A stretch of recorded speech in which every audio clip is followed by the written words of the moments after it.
Hello, this is Crimble from Blood Legacy and the Warsong. This is another video from Ulduar, and now we're facing Freya. At a first glance, the room is packed with a lot of trash, and it took us some good time to clear it all. Also, there were 3 elders that dropped emblems, just like it is in the Obsidian Sanctum when facing Certharian. We killed the 3 ads before facing Freya, doing the easy mode.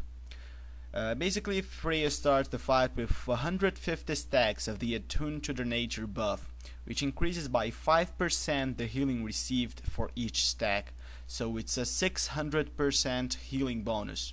Also, there is an aura-like effect that heals her for 24,000 every second, so it's 96,000 heal per second at the beginning of the fight. It's probably enough to simply make all your damage ineffective against her. Also, she casts some bean. It does 8,000 damage to players in a small area. In order to remove that attuned to the nature buff that increase the healing received, you have to kill the ads that will spawn throughout the fight. The waves will spawn every 1 minute, and it's a random choice out of 3 possibilities. The first one we faced was a group with 3 ads. They are a Storm Lasher, a Snap Lasher, and an Ancient Water Elemental. They must die all at the same time, otherwise after 12 seconds one will resurrect the other. They can all be stunned and interrupted, and for each one that dies, and there are 3, you will remove 10 stacks from the Freya buff. So this pack means 30 less stacks. Basically, I'll explain what each one of those mobs do. The Snap Lasher has a debuff that increases the damage it does for every attack it receives by 10%, and it can stack up to 99 times, so they must be either kited or DPS must be periodic. They get a stack of the buff for every offensive action, so be it the application of a dot or like a direct damage spell. So you may choose to stop DPS at 50 stacks and let it reset, which happens after 4 seconds, or just kite them. The Storm Lasher casts a Chain Lightning spell that can be interrupted. They can also be stunned. And the Ancient Water Elemental periodically surges in a straight line and knocks players back in its way. He must be tanked facing away from the raid. Basically, they're just an AoE pack. Just be careful because their health is not equal. They vary from something between 500,000 health and 1 million. The second pack we faced consisted in a single big tree guy, the Ancient Conservator, with almost 2 million health. This is by far the easiest one. He removes 25 stacks when he dies, and the only skill he does is to pacify everyone.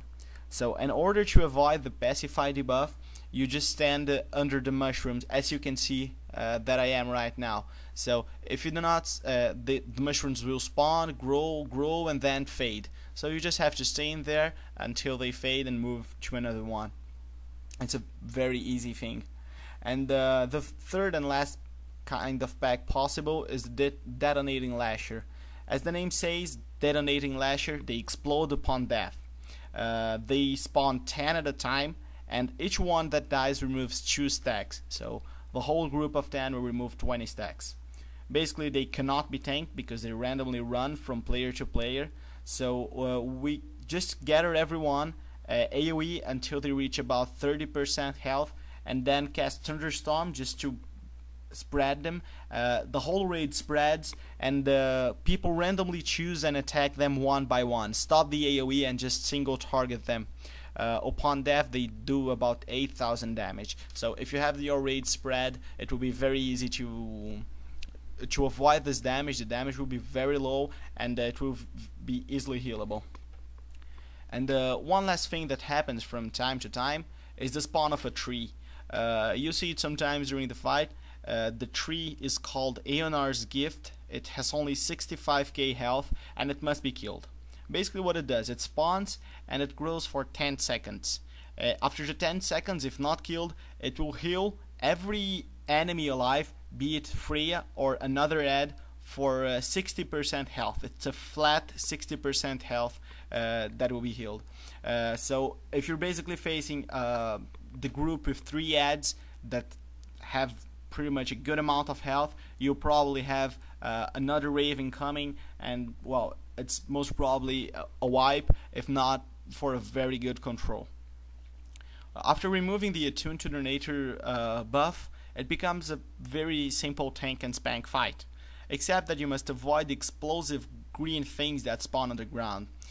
She doesn't have that much health, and DPS should be more than enough. And also, after the beginning of the second stage, you have 3 minutes to kill her, or she enrages and, well, wipes you.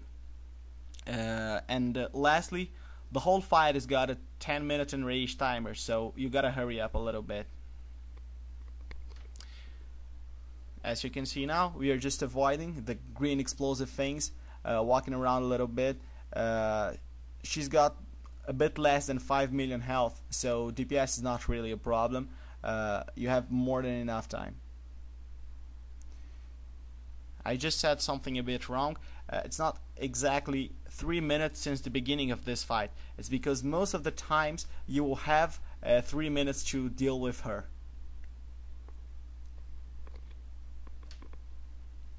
Have your raid spread, because one explosive thing will spawn. I don't know exactly, it's something like 8 or 10 at a time, and they spawn at your feet. So if you have your raid spread, probably not everyone will have to move. After killing her, she frees herself from the nightmare, and she helps you fight against Yogg-Saron. Congratulations and thanks for watching.